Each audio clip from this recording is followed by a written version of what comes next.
నమస్తే. ఇన్నాళ్ళు నన్ను సపోర్ట్ చేస్తూ, ఎంకరేజ్ చేస్తూ మీ ప్రేమని నాకు అందిస్తున్న ప్రతి ఒక్కరికి కృతజ్ఞతలు.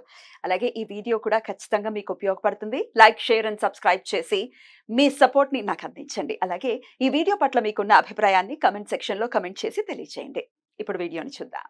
జ్యోతిష్య శాస్త్రం ఒక అద్భుతం. వేదాంగమైన జ్యోతిష్య శాస్త్రం అనేటువంటిది మానవ జీవన గమనానికి ఒక వరం. జ్యోతిష్య శాస్త్రం నీ జీవితంలో వెలుగునింపే ఒక భాష. ఆ భాష నీకు అర్థమైతే ప్రకృతి నీతో మాట్లాడుతుంది. అస్ట్రాలజీ నేర్చుకోవాలి అనుకునే వారికి అద్భుత అవకాశం. మురళీధర శర్మ గారి అస్ట్రాలజీ క్లాసెస్ అతి త్వరలో మొదలు కాబోతున్నాయి. 100% జాబ్ గ్యారంటీ. వివరాల కొరకు సంప్రదించండి. నమస్తే, వెల్కమ్ టు అవర్ ఛానల్. నేను పద్మిని. ప్రస్తుతంతో పాటు ప్రముఖ ఆధ్యాత్మికవేత్త, నారీసేన ఫౌండర్, దత్త ఉపాసకురాలు శ్రీమతి లతా దత్త గారు మనతో పాటు ఉన్నారు. మాట్లాడదాం. నమస్తే అక్క. శ్రీ గురుదత్తారా. శ్రీ గురుదత్త అక్క. అక్క, శ్రావణ మాసం వచ్చేస్తోంది. శ్రావణ మాసం అని అంటేనే డెఫినెట్ గా అందరికీ తెలుసు, లక్ష్మీదేవిని ఎంత పూజిస్తారో. ప్రత్యేకించి మనం ఏం చెప్పక్కర్లా, మాకు తెలుసు. మీకు తెలియని విషయాలు కూడా మేము చెప్తామని ఖచ్చితంగా అంటారు. అంత అద్భుతంగా, అంటే ఎండ్ ఆఫ్ ది డే ప్రేమను చూపించడమే అమ్మవారికి కదా. అవునవును, ప్రేమను చూపించడం. అలాగే లక్ష్మీదేవికి కాదు, శివయ్యకు కూడా చాలా చాలా ఇష్టమైనటువంటి మాసం. ఆయనకి అసలు చాలా ఉప్పొంగిపోతాడు శ్రావణ మాసం అంటే. అభిషేక ప్రియుడు కదా. శ్రావణ మాసం అంతా కూడా ఆయనకు అభిషేకాలు చేస్తే వెంటనే కోరికలు తీర్చేస్తుంటాడు. అద్భుతం అద్భుతం. అలాగే కార్తీక మాసం ఎలాగో, శ్రావణ మాసం అలాగే స్వామికి అత్యంత ప్రీతికరమైనటువంటి మాసం కాబట్టి మరి లక్ష్మీదేవికి ఇంకాస్త త్వరితగతిన చేస్తున్నాం మేము. ఆ పూజలు చేస్తున్నాం, ఈ పూజలు చేస్తున్నాం. కానీ శ్రావణ మాసాన్ని ప్రత్యేకంగా వినియోగించుకోవడానికి చిన్న చిన్నవి రెమెడీస్ అసలు భలే ట్రిక్కీగా పనిచేస్తూ ఉంటాయి. చాలా అట్లాంటివి ఏమైనా ఉన్నాయా, చెప్తారా? చాలా ఉన్నాయి పద్మిని. శ్రావణ మాసం అంటే అందరికీ గుర్తొచ్చేది లక్ష్మీదేవి ఆరాధన. మాకు ఈ మాసంలో లక్ష్మీ అమ్మవారిని ఆరాధిస్తే మళ్ళీ వచ్చే సంవత్సరం వరకు మాకు అష్టైశ్వర్యాలు ప్రసాదిస్తుంది తల్లి అని అందరికి కూడా చాలా నమ్మకం. తెలిసిన విషయం, పూర్తి నమ్మకం. అలాగే ప్రతి శ్రావణ మాసంలో ప్రతి రోజు కూడా ఒక విశేషంగా ఉంటుంది. శ్రావణ సోమవారాలు, శ్రావణ శుక్రవారాలు కూడా చేసుకోవాలి. శ్రావణ మాసంలో వచ్చే ప్రతి సోమవారం కూడా అభిషేకం ఈశ్వరుడికి మన దానిమ్మ జ్యూస్తో, దానిమ్మ పండు పోమోగ్రానైట్ జ్యూస్తో గనక చేస్తే ఫైనాన్షియల్ ప్రాబ్లమ్స్ అనేవి దూరం అవుతాయి. ప్రతి సోమవారం చేయాల్సింది అది. అలాగే ప్రతి శుక్రవారం కూడా పార్వతీ పరమేశ్వర్లు ఇద్దరికి కూడా అమ్మవారి రూపాలే కదా అన్ని కూడా. ఇద్దరికి కూడా మనం చేసే ఏదైతే క్షీరాన్నం చేస్తామో అందులో కొద్దిగా కుంకుమ పువ్వు వేసి నివేదన చేయండి. అది కూడా చాలా ఈ ఫైనాన్షియల్ బర్డన్స్ అనేటి వాటిని దూరం చేసి ఆదాయం పెరుగుతుంది, ఆదాయం వృద్ధి చెందుతుంది అనమాట. అలాగా ఈశ్వరుడికి చేస్తే.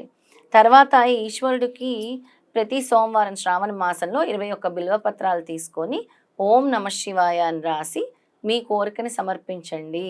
అంటే మీ కోరికని తెలపండి స్వామికి, తప్పకుండా మీ కోరిక తీరుతుంది. ఆ 4 సోమవారాలు చేయండి. 4 వస్తున్నాయా ఈసారి శ్రావణ? 4 సోమవారాలు కూడా చేయండి. అలాగే ఇంకా అమ్మవారి దగ్గరికి వస్తే లక్ష్మీ అమ్మవారికి ప్రతి శుక్రవారం కూడా విశేషమైనది. మనం ఎలాగో పీఠంలో ప్రతి ఏకాదశికి లక్ష్మీ కుబేర వ్రతం చేస్తాం, ప్రతి ఏకాదశికి కూడా.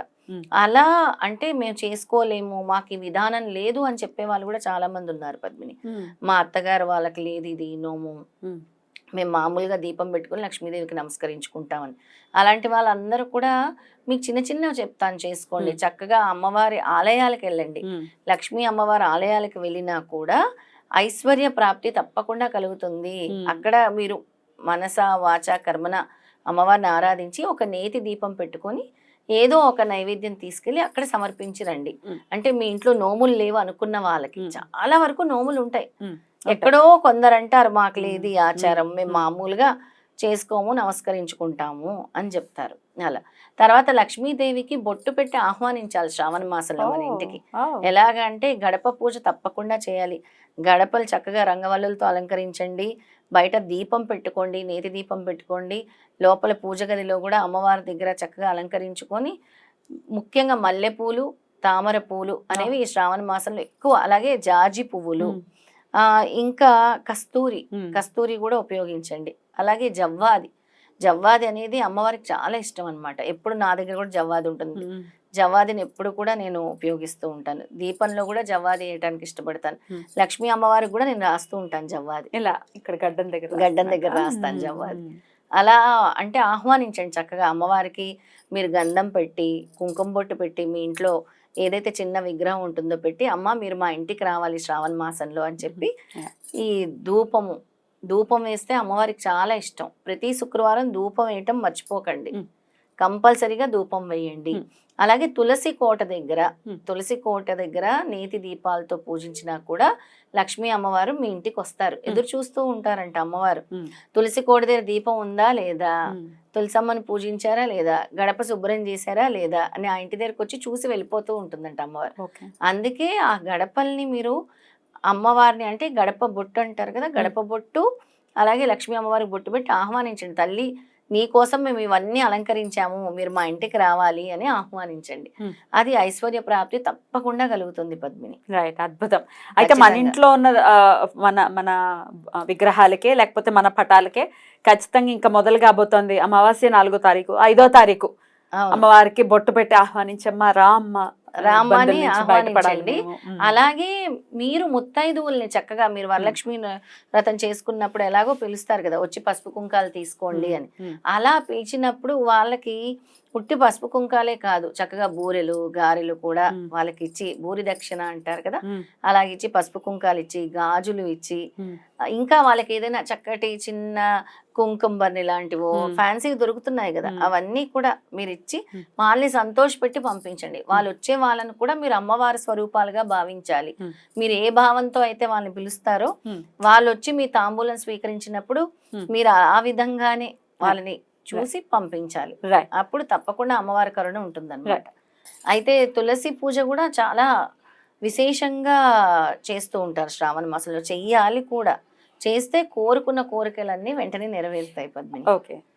ఈ విధంగా శ్రావణ మాసంలో లక్ష్మీదేవిని ఆరాధించాలి, ఈశ్వరుని కూడా ఆరాధించాలి. లక్ష్మీదేవితో పాటు విష్ణుమూర్తిని కూడా ఆరాధించాలి. ఖచ్చితంగా విష్ణువుని ఆరాధిస్తూనే లక్ష్మిని ఆరాధించాలి. ఏదో మేము వరలక్ష్మి వ్రతం చేసేసుకున్నామండి, విష్ణువుని కాకుండా కాదు, విష్ణువుని భర్తని గౌరవిస్తేనే కదా ఏ భార్య అయినా సంతోషపడేది.